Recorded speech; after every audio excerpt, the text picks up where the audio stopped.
Slap on, clap off. The smart clapper. It's laser time, armed with incredible 100-foot firing range. LensCrafters crafts your quality glasses in about an hour. Remember those weird 80s items? The ones so strange you couldn't believe how well they worked? These quirky inventions were part of everyday life, solving problems in ways only that decade could imagine. Looking back now, were they odd or secretly ahead of their time? Nintendo Power Glove was one of those ideas so wild it felt like the future had landed in your living room. Strapping it on made you feel like a cyborg, ready to punch, grab, or twist your way through a video game without ever touching a joystick. The problem? It was both clunky and groundbreaking at the same time. The motion sensors were ambitious but imperfect, translating your hand gestures into on-screen action with varying success. Kids did not care. They were too busy pretending to control the world with a wave of their hand. It was marketed as the next step in gaming, something that would replace the simple controller entirely. In reality, it was ahead of its time, a preview of motion control gaming decades before it became mainstream. Parents thought it was a fad, but for a short while it made Saturday afternoons feel like science fiction. Even today, collectors hold on to theirs as a piece of pure 1980s innovation. It was a gadget that captured imaginations, even if it could not always deliver perfect gameplay. For kids of the era, that did not matter. It looked cool, it felt cool, and for a brief moment it made you believe the future was already here. The Flowbee haircutting system was the definition of so weird it just might work. Imagine a vacuum cleaner with clippers attached, sucking up your hair while trimming it at the same time. The sales pitch was simple. No mess, no uneven cuts, no trips to the barber. It sounded absurd, and yet it was strangely genius. Families could give everyone a haircut in the kitchen without sweeping the floor afterward. It promised precision and convenience, something that fit perfectly into the do-it-yourself spirit of the decade. Infomercials ran endlessly, showing smiling people getting flawless trims in minutes. Barbers scoffed, but in rural areas or for budget-conscious households, it was a lifesaver. It proved that a little engineering and a lot of confidence could turn a strange idea into a practical tool. People laughed at it, sure, but the Flowbee had a loyal following, and for some, it still quietly hums away in closets to this day. The waterproof Sony Walkman was a bold statement in a yellow case. Until then, portable cassette players were fragile, meant for bedrooms or bus rides, not for beaches or pool decks. Sony changed that with a unit that sealed shut and kept your tapes safe from splashes and sand. It invited music into places it had never been before. Swimming pools, boats, even the shower. Athletes could run in the rain, surfers could tune in before paddling out, and beach days got their own soundtrack. It was marketed like a lifestyle accessory, not just a gadget, promising freedom through music. For teenagers, it meant you could disappear into your own world anywhere, without worrying about ruining your favorite mix. Its chunky, bright design made it instantly recognizable, a badge of cool. The sound quality might not have been perfect, but the experience was unforgettable. It turned music into a companion for every environment, making the world feel just a little more like your own movie. Reebok pumps took a simple sneaker and turned it into a playground legend. At first glance, they looked like ordinary high tops, until you saw the little basketball-shaped pump on the tongue. Squeeze it a few times and air would fill internal bladders, tightening the shoe around your foot. Kids swore it made them run faster and jump higher, whether or not it actually did. The ritual of pumping before a game became as important as tying your laces. It was clever marketing wrapped in clever design, an interactive shoe in an age before interactive was everywhere. Basketball courts and schoolyards became impromptu pump showcases, with kids bragging about how many squeezes they could do. Even adults could not resist the novelty. The technology might have been more psychological than physical, but that was the genius. It made you feel unstoppable, and that confidence was worth every pump. The clapper was the ultimate in lazy convenience. Clap twice to turn on the lamp, clap twice again to turn it off. It was that simple, and somehow it felt magical. Commercials made it look like a miracle for elderly folks. people with mobility issues, or just anyone tired of getting out of bed to hit a switch. It was the perfect mix of gimmick and genuine utility. The catchy clap on, clap off jingle became part of pop culture, instantly recognizable even decades later. For kids, it was a way to feel like a magician in their own bedroom. It was also surprisingly durable, with some units still working today. The clapper was not flashy, but it solved a real problem with a playful twist. Exactly the kind of weird, brilliant invention that the 1980s did so well. The Casio calculator watch made you feel like a genius spy every time you glanced at your wrist. Not only could it tell time, but it had a tiny keypad for quick math, right there on your arm. Students used it to check homework and sometimes to sneak in answers during tests. It was a conversation starter, a gadget that made you look both tech-savvy and futuristic. Some kids swore it made them better at math simply because they used it so much. Office workers quietly tapped in numbers during meetings, pretending to check the time. The small, clicky buttons were oddly satisfying to press, even if you were just doing simple sums. Wearing one gave you an instant tech expert reputation, even if you had no idea how to program a VCR. Its blend of style and functionality perfectly mirrored the 1980s obsession with gadgets that made you feel ahead of the curve. Casio marketed it as the perfect blend of fashion and function, appealing to kids and adults alike. It captured the essence of the 1980s belief that technology should be personal and always within reach. Even today, it remains a nostalgic icon for gadget lovers. Sure, smartphones have replaced its functions entirely, but back then, this was wearable computing at its most charming.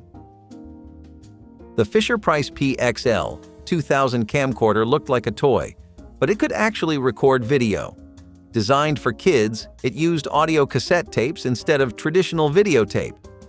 The grainy black and white footage had a dreamy, homemade quality that artists now consider beautiful. It gave a generation of children their first taste of filmmaking, long before smartphones made it easy. Parents appreciated that it was relatively affordable compared to real camcorders. Neighborhood friends would gather to make their own movies, complete with improvised scripts and props. Some kids used it to create mock news reports or music videos, copying what they saw on television. The rewind and playback features turned any backyard into a makeshift editing studio. Its simplicity meant you could focus on the story instead of worrying about fancy camera settings. It encouraged imagination in a way that more polished devices sometimes don't. It was weird, it was limited, but it was also liberating, proving that you did not need expensive gear to tell a story. Decades later, it has a cult following among filmmakers who love its quirky aesthetic. For many kids, this plastic camera was the start of a lifelong love affair with moving pictures. The Garfield telephone was exactly what it sounded like, a phone shaped like the lazy orange cat from the comics. When it rang, Garfield's eyes opened, and when you picked it up, they closed again. It was pure 1980s novelty, the kind of thing you bought because it made you smile. Teenagers loved it as a way to make their bedroom feel more personal and fun. It worked like any regular phone, but every call started with a bit of cartoon magic. It became a status symbol among kids. Owning one meant your phone calls were cooler than everyone else's. Parents tolerated it because it was still a functional landline. Its bright orange color made it impossible to lose, even in the messiest rooms. Some owners even kept them long after they stopped working, just for decoration. It was a perfect example of how 1980s design often prioritized personality over subtlety. Garfield fans saw it as the ultimate collectible, something that turned a mundane object into a piece of pop culture. Even non-fans could appreciate its playful design. It was not about better sound quality or advanced features, it was about joy, and in that way, it was quietly brilliant. Speak and Spell was a chunky orange learning toy that made spelling practice feel like a game. You typed in letters on its flat membrane keyboard, and a robotic voice would tell you if you were right or wrong. For kids, it was their first exposure to something that felt like a computer. It used cutting-edge speech synthesis for the time, which was mind-blowing in the late 1970s and early 1980s. Teachers liked it because it made learning interactive and independent. Some kids would spend hours trying to beat their own high scores without realizing they were studying. Its distinctive robotic voice became a pop culture sound in its own right. It was tough enough to survive being dropped, making it a long-lasting classroom and home staple. Parents loved it because it combined fun with genuine educational value. Even today, the nostalgia for its voice and design makes it a sought-after collectible. It even snuck its way into pop culture, most famously in the movie E.T. It was educational, entertaining, and strangely addictive. Speak and Spell proved that technology could be more than just fun. It could also quietly make you smarter. The Polaroid Sun. 600 instant camera was photography magic in a chunky gray and black body. You took a picture, and within minutes, it developed in your hand. No darkroom, no waiting for film processing. It turned every gathering into a mini photo shoot. Friends passed around the fresh prints, waving them in the air even though it did nothing to speed up development. It was instant gratification before the phrase even existed.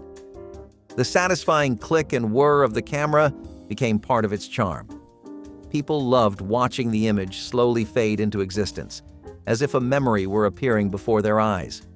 It was perfect for parties, vacations, and family reunions, where sharing the photo was as important as taking it. Polaroid film packs were pricey, but the results felt worth it. Each picture was a one-of-a-kind artifact. There was no negative to make a copy. The Sun 600 was simple to use, making everyone feel like a skilled photographer. Today, it is a collector's favorite, but back then, it was just part of the fun of being together. The photos faded over time, but the memories and the joy of watching them appear were timeless. Laser tag in the 1980s felt like stepping straight into a sci-fi action movie. You strapped on a glowing target vest, grabbed a futuristic-looking blaster, and ran through dark arenas lit only by neon and fog machines. The beeps, the flashing lights, the sound of hits registering, it all made you feel like you were part of a high-tech battle. Kids who loved Star Wars or Tron could suddenly live out those fantasies, dodging around corners and crouching behind obstacles. The brilliance of laser tag was how it took something as simple as tag and gave it a cinematic upgrade. It wasn't just a toy, it was an entire environment, a mix of sport and make-believe. Parents loved that it got kids running and strategizing, while kids loved the bragging rights of winning. Friend groups formed teams with matching colors, and some even kept scorebooks like real sports leagues. It was a rare mix of physical activity and pure play acting that made you forget you were really just running around with plastic gear. The tech was still new, so sometimes sensors missed a hit or blasters misfired, but no one cared. It was too much fun. In a decade obsessed with the future, laser tag made you believe you were already living in it. The Sony Watchman portable TV was a marvel for its time, a television you could hold in one hand. In an age when TVs were big pieces of living room furniture, here was a tiny screen bringing live broadcasts to the palm of your hand. You could watch the news on the bus, catch a baseball game at the park, or sneak a favorite show under the covers. The screen was small, black and white, and sometimes fuzzy, but the novelty was unmatched. Owning one meant you could finally escape the tyranny of the family's single TV in the living room. It made road trips less boring, letting you catch game scores or late-night shows in motel rooms. Some kids even smuggled them into school to secretly watch daytime TV during lunch. It was the kind of device that made you feel like you were living in the future, even if the picture wasn't perfect. And pulling it out in public always drew a small crowd of curious onlookers. It represented freedom from the family living room, where channel wars were constant. For commuters, it turned downtime into entertainment time, which felt incredibly modern in the 1980s. It also fit perfectly into the miniaturization craze of the decade, when every device seemed to be shrinking. Carrying one made you look like you were living a step ahead of everyone else. While the battery life wasn't perfect and reception depended on the tiny antenna, it was still magic to watch live TV anywhere. The Sony Watchman proved that personal entertainment could be portable, paving the way for the screens we carry in our pockets today. Coleco Electronic Quarterback Game was a simple, blinking piece of handheld genius. The players were just red LED dots moving across a black background. But for kids in the late 1970s and early 1980s, this was high-tech sports gaming. You controlled a bright little blip, weaving past other blips to score a touchdown. It was addictive in the same way modern smartphone games are. Easy to learn, hard to put down. Friends would huddle together at recess, taking turns and cheering each other on. The beeping became a soundtrack for school hallways and bus rides, instantly recognizable to those in the know. It taught quick reflexes and a surprising amount of strategy for such a simple device. Parents liked it because it was cheap entertainment that kept kids occupied for hours. And unlike video game consoles, you could bring it anywhere without needing a TV. It fit perfectly in your pocket, ready to kill time anywhere. The beeping sound effects became instantly recognizable to anyone who had one, like a secret code among kids. You didn't need fancy graphics. Your imagination did the rest. It made you feel like you were carrying a football field in your hands. The game's durability meant it could survive being dropped on the playground or stuffed into a backpack. For many kids, it was their first taste of portable gaming, and a taste they never forgot. Crystal Pepsi test bottles in the late 1980s were like glimpses into an alternate universe. Here was a cola, sweet, fizzy, and caffeinated, that looked like sparkling water. The prototypes felt mysterious, almost like you were holding a secret. Taste testers described it as strangely familiar, yet different enough to be exciting. The brilliance was in its shock value. Cola without the caramel color everyone expected. The clear bottle design made it stand out instantly in a cooler full of dark sodas. It challenged what people thought a cola should look like, sparking curiosity. Some early testers swore the taste was lighter, even if the formula was nearly identical. It felt like a dare in liquid form, a soft drink breaking the rules. In the brand-conscious 80s, that kind of risk was both dangerous and exciting. It hinted at the 1990s clear craze, where everything from soap to gum seemed to come in a see-through version. Collectors now pay big money for those early bottles, not because of the flavor, but because of what they represented. A bold risk in a market where brand identity was everything. Even back then, you knew you were seeing something unusual. The late 80s test runs were a whisper of the product that would officially launch in the early 1990s, but they carried that special what-if energy. They proved that sometimes the weirdest ideas are the most memorable, even if they don't last. The fanny pack was one of the most practical and mocked accessories of the decade. Worn around the waist, it freed your hands and kept your stuff safe. No need to lug a purse or backpack. Tourists loved it. Runners loved it. Parents at amusement parks loved it. It became a travel essential, holding passports, cash, and snacks all within reach. The nylon material made it lightweight and weather-resistant, perfect for theme parks or hiking trails. Neon colors and bold patterns made it a fashion statement whether you wanted it to be or not. It became so tied to its era that spotting one in old photos instantly dates the picture. Despite the ridicule, it was too useful to fully disappear. It was a pocket you couldn't lose, right where you needed it. The style, however, was polarizing. Some saw it as dorky, others as sporty cool.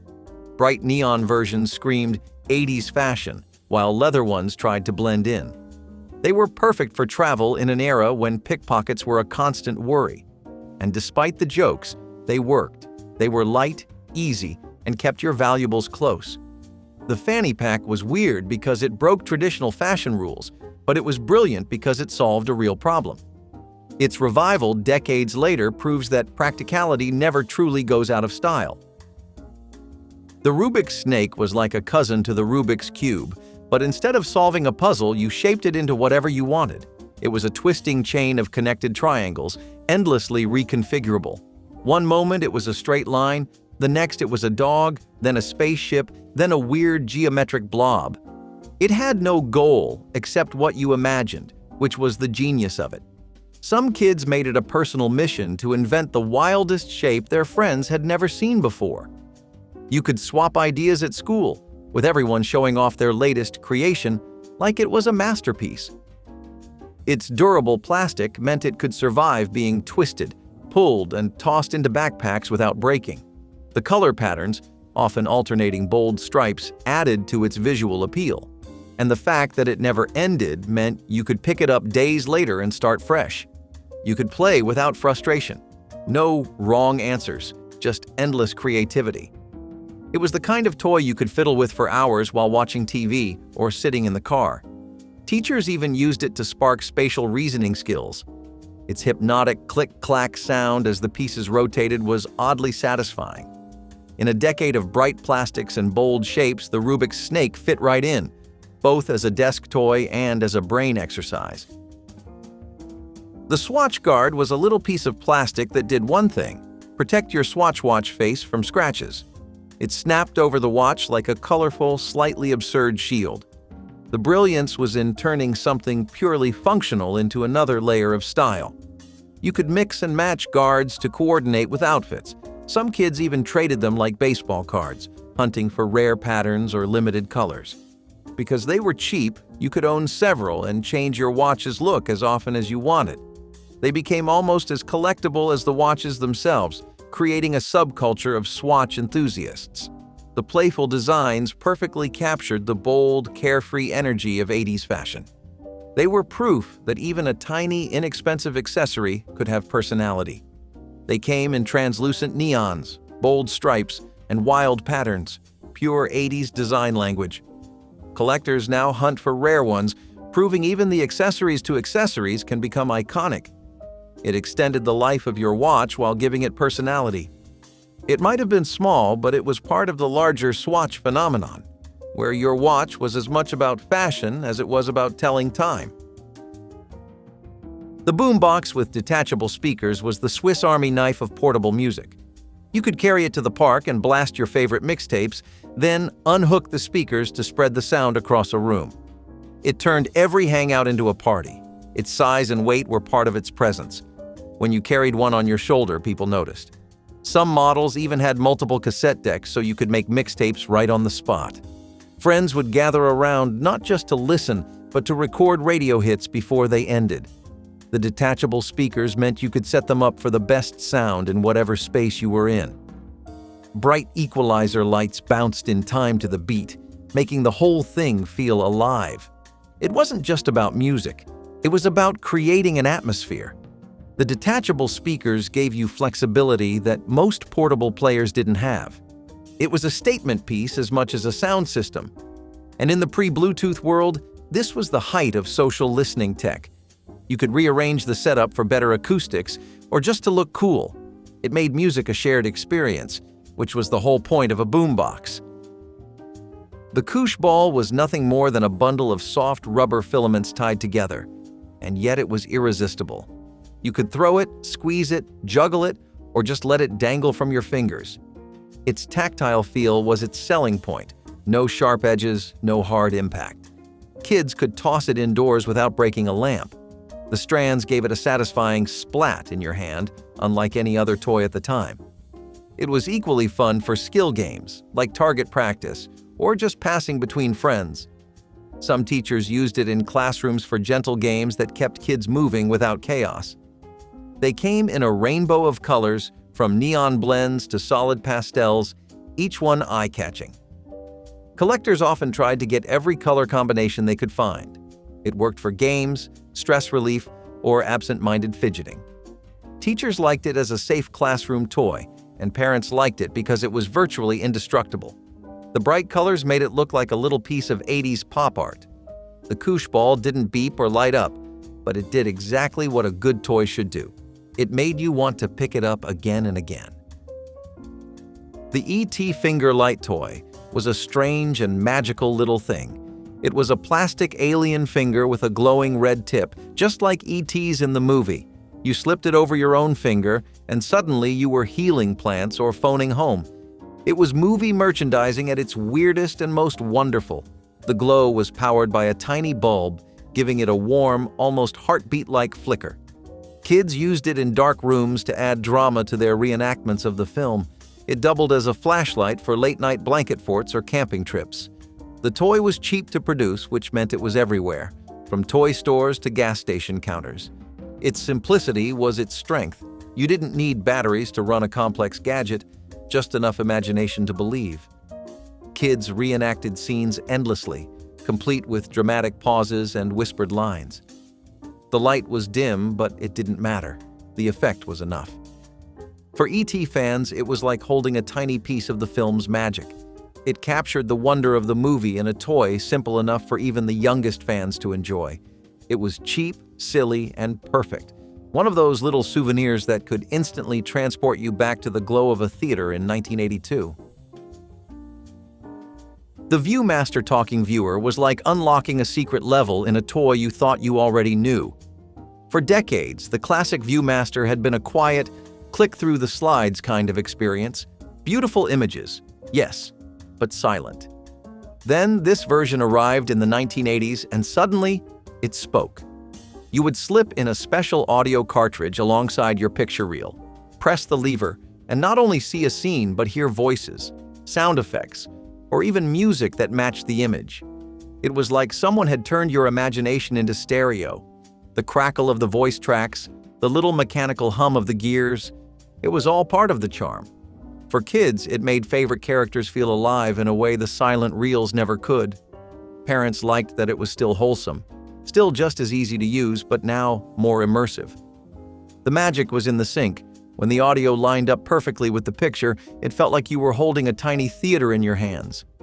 The talking viewer never fully replaced the classic model, but for those who had one, it was a leap forward. It bridged the gap between static toys and interactive media at a time when technology was just starting to creep into every corner of play.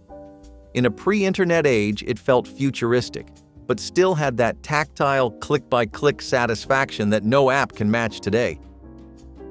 Cabbage Patch Snack Time kids were a strange intersection of adorable and unnerving. At first glance, they looked like any other Cabbage Patch doll, big-eyed, yarn-haired, and soft-bodied. But this one had a mechanical jaw that could eat plastic snacks fed to it. You would slide a fake carrot or cookie into its mouth, and the doll's mouth would move, slowly pulling the food inside until it disappeared. Inside, a set of rubber rollers carried the snack into the doll's hollow torso. The snack would eventually drop into a compartment you could open and empty, ready for the next feeding. The idea was cute, teaching kids to feed their doll like a real baby. But the brilliance and the weirdness came from how lifelike the chewing motion looked. It was just close enough to reality to be fascinating and just strange enough to give some parents the creeps. Kids loved it because it felt interactive. It was not just another doll to hug, but one that did something. There were safety concerns later, reports of hair and even fingers getting caught in the rollers. But at the time, it was a hit. It showed how far toy makers were willing to push the boundaries of realism in a decade when innovation was racing forward. The Slinky eyeglass holder was part practical gift, part conversation piece. Picture the familiar metal coils of a Slinky, only this one had a cartoonish plastic nose and mustache perched on top. You would rest your glasses on the nose so they would not get scratched or lost. It was the kind of item you might find in a novelty store and buy because it made you smile. The springy base meant it would wobble if bumped, adding a touch of silliness to the desk or nightstand. The practicality was real. You always knew where your glasses were. But the humor was the real selling point. It fit perfectly with the 1980s love for playful, personality-driven household items. Even people who did not need glasses sometimes bought them just as a goofy decoration.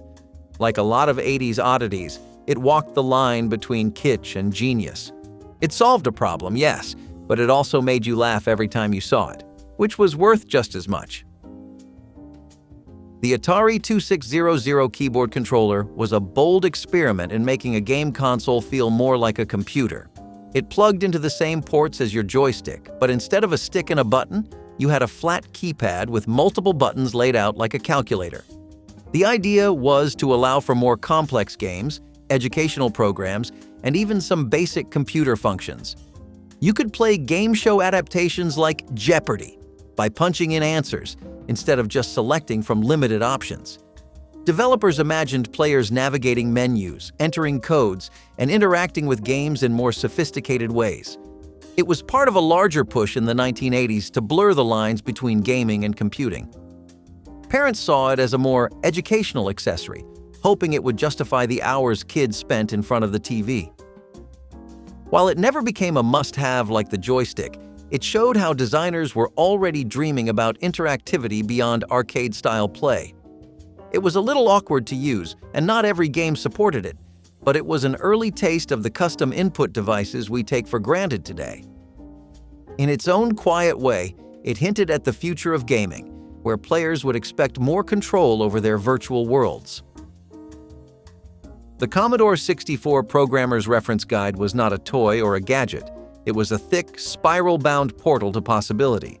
For kids and teens who owned a Commodore 64, it was both a manual and a map to building whatever they could imagine. Inside were explanations of basic programming commands, memory maps, and even example code you could type in line by line. It felt like being handed the keys to a secret club, the world of programmers. Some kids used it to make simple text-based adventures. Others built graphic demos or basic calculators. It was educational, yes, but it was also empowering. You were not just consuming games, you could make them. The language was technical, but written clearly enough that a determined teenager could follow along. In the hands of the right person, it turned a home computer from a game machine into a creative engine. The brilliance was that it encouraged tinkering, breaking, and fixing, a mindset that built future engineers and developers. In an era before endless online tutorials, this book was the teacher, the debugger, and the inspiration all in one. For those who had it, the reference guide was not just a manual. It was a first step toward a lifetime of making things happen on a screen. Take a look at an old octagon house and your brain might freeze for a second. It is not quite round, not quite square. Just 8 flat sides forming something that looks like a stop sign you could live in. This style first hit the American scene way back in the 1800s, but it had a strange revival during the mid-1900s, especially in the 1960s and 1970s when alternative living was having a moment. The thinking behind it was surprisingly practical. More walls meant more windows meant more sunlight. That meant healthier living, at least according to Orson Squire Fowler, the man who originally championed the design. And he was not wrong. These homes were bright, airy, and oddly calming on the inside. The symmetry gave them a certain balance, but they were also disorienting. Rooms were hard to furnish. Doors and hallways rarely lined up the way you expected. And let's be honest, try explaining to a contractor why you want your new home shaped like a giant polygon. Most people had no idea how to build or renovate them. They confused guests. They confused builders. And eventually, they just quietly vanished from the housing market. Today, a handful of octagon houses still stand, many of them converted into museums, bed and breakfasts, or historical landmarks. But as a regular family home, they just never stuck. Still, there is something about them that feels noble. They tried to rewrite the rules. And for that alone, they earned their place in the weird, wonderful history of American housing. Imagine opening your cabinet to plan dinner and seeing a chalkboard right on the inside of the door. Some even had pull-down recipe scrolls made of parchment or linen, mounted like an old-fashioned map. You could write a grocery list, the day's menu, or a reminder that your mother-in-law was coming over. These weren't just novelty features. They were part of how a kitchen thought out loud. In a time before smartphones or sticky notes, these were the planners, the notepads, the command centers of the kitchen. And they told a story. In chalk dust and grease smudges, you could see a family's week unfold. Sometimes the writing faded, but the memory of it never did. It was handwriting that knew your routines better than you did. Eventually, they faded out. Whiteboards came in, then apps, then voice memos. Cupboards no longer had messages waiting. Now, kitchens are silent and glossy, all smooth wood and cold steel. No one scribbles meatloaf tonight inside a drawer anymore. The charm is gone, and so is the handwriting. But in old kitchens, those chalk smears still whisper what once was. When did we stop writing things down where it mattered most? If your eyes ever hurt walking into a 1970s kitchen, the culprit was probably the floor. Vinyl flooring in that era came in every wild pattern imaginable. Psychedelic swirls, checkerboard grids, paisley overlays that looked like melted wallpaper. It was meant to be durable, stylish, and easy to clean. In reality, it cracked, peeled, and clashed with every furniture update you attempted. Over time, the colors faded to an uncertain gray or yellowed from the sun. Families tried to cover them with throw rugs, but the damage was already done. The designs did not age gracefully. They just became harder to ignore. What was once considered expressive quickly felt chaotic and cheap. And yet, it was impossible to walk through a suburban home without seeing those dizzying tiles in at least one room. It was design overload from the ground up. But if you think that was bad, wait until you see what we were proudly hanging on our walls. The chamber stove did something no modern appliance dares attempt. It kept cooking after you turned it off. That was not a gimmick. That was engineering genius wrapped in cast iron and chrome. Born in the early 20th century, the chamber stove became a quiet sensation in post-war homes for one incredible reason. It cooked with the gas turned off. Thanks to thick insulation and a sealed oven chamber, you could roast an entire chicken, switch off the flame halfway, and let retained heat do the rest. It was efficient, elegant, and oddly futuristic. And while it lacked a touchscreen or a clock, it came with something more valuable: trust. People swore by it. Some still do. The stove's signature thermowell let you slow-cook soups and stews deep inside a lidded metal pit while you handled the rest of your day. The burners had griddles built right in, and the oven door sealed tighter than a vault. It made people feel clever, like they were cooking smarter, not harder. But in the rush for newer, faster, shinier appliances, the chambers was quietly pushed aside. Too heavy, too bulky, too slow. Or so we thought. Why did we stop believing that doing more with less was the smartest design of all? If someone told you their house came in a kit and looked like a bubble, you would probably think they were kidding. But in the 1970s, the mobile dome pod was a real thing. People were genuinely living in futuristic-looking, prefabricated orbs that looked like something from a moon base. These were experimental homes meant to challenge the very idea of what a house should be. Portable, compact, round. They were made of fiberglass, plastic, and lightweight metals, and they could be transported almost anywhere. Some even floated. It sounds wild, but there was something exciting about the freedom they offered. They represented mobility, independence, and the hope that one day our homes would be as flexible as our lives. But the reality was more like a dorm room inside a fishbowl. The space was cramped, insulation was laughable, and building codes had no idea how to handle them. You might set up a pod in your backyard thinking you were starting a movement, only to find out the city considered it a storage shed. Still, they sparked something in people. The designs were bold and otherworldly. Some even had built-in furniture, modular walls, and weird little sleeping cubbies. It was like living inside a toy, and for a moment, that felt like progress. But time passed, and trends shifted. These homes were too fragile, too odd, and too difficult to maintain.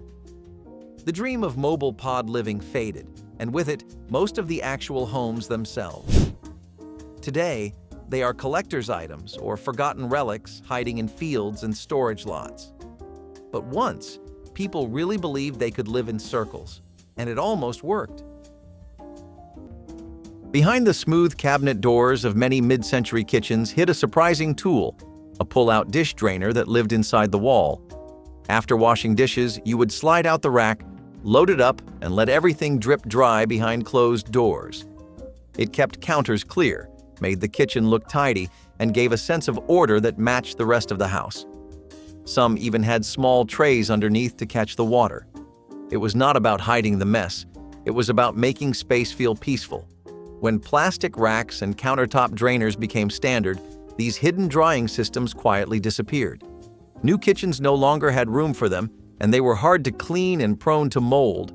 But there was something thoughtful about them, something neat, something kind of charming. Now, we just pile dishes in the sink or leave them out for hours. The idea of drying dishes out of sight feels like something from a different era, one where appearances mattered, but so did small comforts. What else have we stopped tucking away for the sake of convenience? The promise of modular furniture was simple: flexibility, creativity, and smart design for small spaces.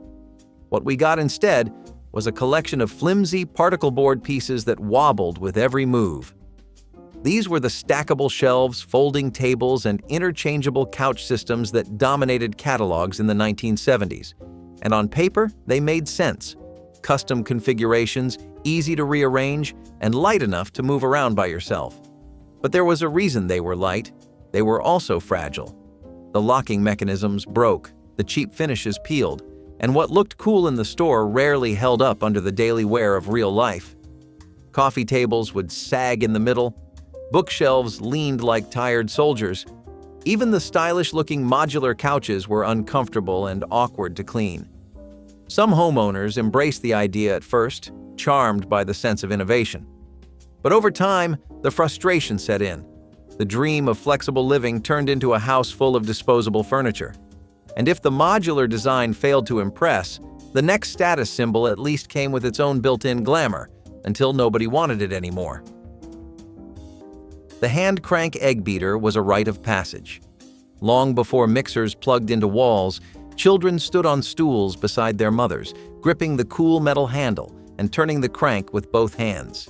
The beaters would spin in a blur, blending sugar, eggs, and flour into the thick beginnings of birthday cakes and pancake batter. It was not efficient, but it was intimate. You felt the recipe coming together. Your arms grew sore, but your heart grew full. The egg beater did not make noise. It did not break. It did not ask for anything but effort. Every kitchen had one, usually tucked in a drawer next to the wooden spoons and measuring cups. Its clinking metal gears were as familiar as the smell of vanilla extract. And somehow, everything tasted better when it had been beaten by hand. Then came stand mixers, food processors, and digital timers. The crank beater was cast aside as outdated, inconvenient, old. But in that loss, something human disappeared. Now it hangs on antique shop walls, a symbol of effort, patience, and care. It taught us that food was not just made, it was earned. Why did we stop believing that some things are better when you feel them in your bones? At first glance, a butterfly roof looks like a mistake. The roof dips down in the middle and slopes upward at both ends, like a V turned on its side. But back in the mid-1900s, this odd design was considered cutting edge. It was modern, dramatic, and perfect for California's desert light. Architects loved it because it gave houses a kind of futuristic flair, almost like they were in motion. It also had practical appeal. The inward slope helped collect rainwater, and the tall outer edges made it easy to install massive windows without compromising shade. It was smart, stylish, and for a few years, everyone wanted one. But then came the rain and the leaks. Turns out those inward slopes were excellent at trapping water, until the drainage systems failed. Suddenly, people had waterfalls in their living rooms. And those tall walls? Great for privacy, terrible for airflow. Heating and cooling became a nightmare.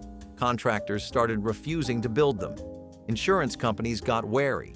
And just like that, the butterfly roof crashed. Most of the homes were remodeled or flattened out entirely, losing their original charm in the process. A few brave homeowners kept theirs intact, but today they stand out like punctuation marks in a paragraph of plain boxes. The butterfly roof was ambitious. It wanted to fly. But in the end, it fell victim to the one thing every house has to face eventually: gravity. Before open concept became the norm, the kitchen pass-through window was the perfect compromise. It was a small rectangular opening in the wall, usually with a sliding panel or shutters, that connected the kitchen to the dining room. You could serve dishes straight through, peek out to check on guests, or whisper a message without leaving your post at the stove. It was functional and a little bit fun, like a drive-through for your own home. Kids loved it because it felt like a secret door. Adults loved it because it saved steps. These pass-throughs became iconic in mid-century ranch homes and suburban houses. But as walls came down and kitchens turned into wide-open living spaces, the humble pass-through lost its purpose. Some were plastered over during remodels. Others became awkward holes in drywall with no clear use. But once, they made kitchens feel like command centers, like you could be in two rooms at once. What did we gain when we knocked down those walls? And what subtle joys did we lose? Built-in intercom systems were supposed to be the future. Press a button in the kitchen, and you could talk to someone 2 rooms away. No yelling, no walking upstairs, just crystal clear communication across your house. Except, not really. These systems were clunky, ugly, and often broken. The audio quality was closer to a drive-through speaker than anything futuristic. Static, echoes, and random bursts of feedback became the norm, and when they did work, it often felt like you were eavesdropping more than talking. Even as a novelty, the intercom felt outdated within a few years, replaced by cordless phones and then home cell lines. What was once cutting-edge quickly became awkward background noise. People quickly realized that a cordless phone, or just walking down the hall, was faster and less frustrating. Within a decade, these systems went from high-end status symbols to forgotten wall boxes gathering dust. Some were hidden behind art, others were ripped out entirely. But if avocado green had a twin in tragedy, it was coming next. A color so bold, so sunny, and so divisive that it burned itself into America's kitchen memory forever. The electric egg poacher was the quiet champion of a better breakfast.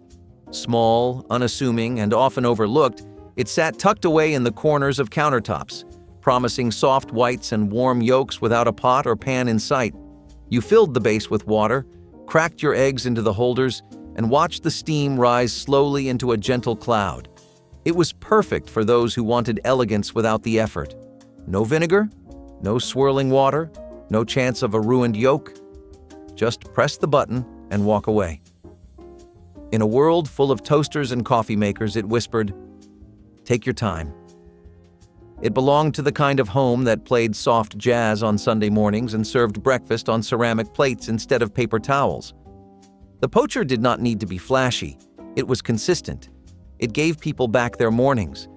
And yet, it faded. Because poached eggs stopped being everyday meals. Because we forgot how nice it was to feel fancy before 9 in the morning. Now, most sit in thrift shops, unused and unappreciated. But for those who remember, one bite of that perfectly poached egg takes them straight back. When did we decide breakfast was no longer worth slowing down for? Blink, and you might mistake one of these for a drive-in diner or a mid-century gas station. That is because Googie architecture was never meant to be subtle. Born in California and raised on a diet of neon signs and rocket ships, Googie homes were bold, brash, and full of atomic-age optimism. The style exploded in the 1950s and kept going strong through the early 1970s, right when America thought we would all be living on the moon. Roofs were jagged, slanted, and sharp like paper airplanes in mid-launch. Giant windows angled out like spaceship windshields. Some had starburst patterns built into the walls, while others proudly featured saucer-shaped patios and overhangs that made the whole house look ready for liftoff. Inside? Just as wild. Think bright oranges, metallic wallpaper, and built-in control panels that looked like mission control, but just turned on the lights. But all that flash had a short shelf life. The materials aged poorly. The designs became impractical, especially when energy costs started to spike. Worst of all, the future these houses were built for never really showed up. The moon bases stayed in science fiction, and the people building homes wanted something simpler, something cheaper, something normal. So the Googie homes faded out. Some were demolished. Others were remodeled into bland, unrecognizable shapes. Today, only a handful survive in original form, and they feel more like time machines than homes. But if you ever pass one by, you will know. That pointed roof, that glass wall, that Jetsons vibe, it was trying to take off. And for a little while, it really did. Tile countertops used to be the envy of every stylish post-war kitchen. Bright turquoise, sunny yellow, or soft pink ceramic tiles lined the counters like a checkerboard of domestic optimism. But the secret every home cook knew was this: those grout lines were a menace. They absorbed spills, caught crumbs, and stained faster than you could scrub. You might as well have been cooking on a tiled floor. Still, people loved the look. It felt cheerful, polished, and clean, at least at first glance. The tiles were cool to the touch and easy to replace if one chipped. You wiped them down after every meal, but somehow they still told the story of every spill and every stir. Those stains were not just grime, they were memories set in stone. But no matter how often you scrubbed with baking soda and vinegar, the grout lines always seemed a shade darker than the day before. Eventually, the shine wore off. Laminate, granite, and seamless solid surfaces took over. You could wipe once and be done. No more grout brushes, no more bleach, but something about those tile counters still lingers in the memory. They were imperfect, yes, but also warm and lived in. Kitchens where birthday cakes were frosted and Sunday gravy simmered for hours. When did spotless surfaces become more important than stories? If you lived through the 1970s, you remember the feel of it between your toes. Shag carpeting was more than a design choice, it was a movement. Bold colors, thick fibers, and the kind of plush softness that made you want to lie down and never get up. From mustard yellows to burnt oranges, it blanketed floors in every room, including bathrooms, which is an idea no one has really been able to explain. Shag was fun and funky, but it was also a magnet for everything you never wanted in your house. Dust, dirt, pet hair, smells, and once it was in there, it stayed. Vacuuming was a chore. Deep cleaning was a nightmare. The very feature that made shag carpet so appealing, its thick, luxurious texture, was exactly what made it impossible to clean. People were not just pulling it up for new trends, they were trying to reclaim their air quality. What started as a symbol of comfort quickly became a maintenance disaster. Eventually, people tore it up in favor of cleaner, sleeker options. Shag rugs might have made a small comeback, but the wall-to-wall version? It is staying in the past, where it belongs. Of course, nothing trapped dust or the mood of a dark, cramped house, quite like what was hanging on the walls. Jell-O molds were not just recipes, they were performances. In the 1950s and 1960s, these shimmering towers of gelatin were the pride of dinner tables and potlucks alike. Suspended inside were slices of fruit, vegetables, nuts, and sometimes even meats, frozen in mid-dance by the wobble of lemon or lime gelatin. The molds themselves were often metal, shaped like flowers, domes, or decorative rings. Housewives practiced their releases with reverence, praying the mold would slide out cleanly with a satisfying thwack. The result? A glossy, surreal centerpiece. Guests gasped, children poked. Recipes were passed from neighbor to neighbor, each claiming their version was best. But these creations were not just about looks. Jell-O was cheap, shelf-stable, and forgiving. It let families stretch their ingredients during lean times. It made leftovers glamorous, and it brought a little joy to a time when people needed something bright and strange and wonderful. Eventually, tastes changed. Molds disappeared into cabinets. Jell-O became a snack cup. But for decades, it was art, it was pride, and it was love in a ring-shaped dish.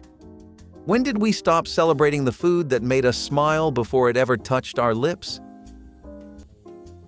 At first glance, you might not even know there was a house there. Just a grassy hill with maybe a door peeking out from the side like something out of a Hobbit story. But in the 1970s, underground earth-sheltered homes were seen as the smartest, most sustainable way to live. The energy crisis had people scrambling for answers, and burying your house beneath dirt seemed like a pretty decent one. These homes stayed cool in summer, warm in winter, and required very little energy to regulate temperature. That was the pitch, and for many, it worked, at least for a while. The idea was to blend in with the earth, to make homes that did not disrupt nature but became part of it. Builders carved them into hillsides or built berms around them.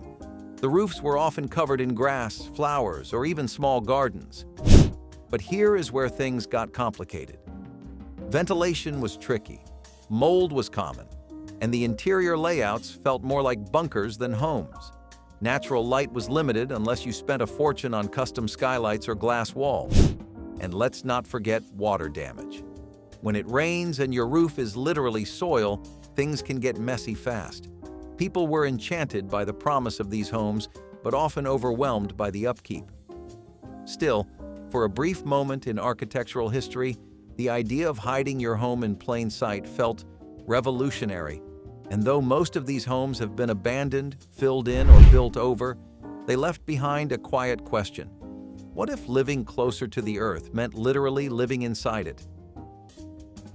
A countertop garbage chute might sound like science fiction, but it was once the definition of practical design. Picture this: a hinged square in the middle of your kitchen counter that popped open to reveal a direct drop into the trash bin below. You could chop carrots, peel potatoes, and then sweep the scraps in one motion. No fiddling with a trash can lid, no extra step. Just a quick flick of the wrist, and it was gone. In mid-century kitchens, these were genius, especially when you were making big meals and needed all the counter space you could get. It made cleanup feel like part of the flow, not an afterthought. One swift motion and the mess was gone before it had time to become a problem. But eventually, people began to worry about smells, pests, and hygiene. Builders stopped including the feature, and home cooks grew wary of having an open hole in the counter, even if it had a lid. Most of them were sealed shut or removed entirely during remodels. Today, you will only find them in untouched kitchens from the 1940s or 1950s. They are almost always covered in laminate or chrome trim, like a forgotten piece of spaceship tech. What other clever shortcuts have we erased without even realizing it? Sunken bathtubs were supposed to be the crown jewel of a modern bathroom. Sleek, seamless, sophisticated. The lowered tub, flush with the floor, created a luxurious, spa-like illusion.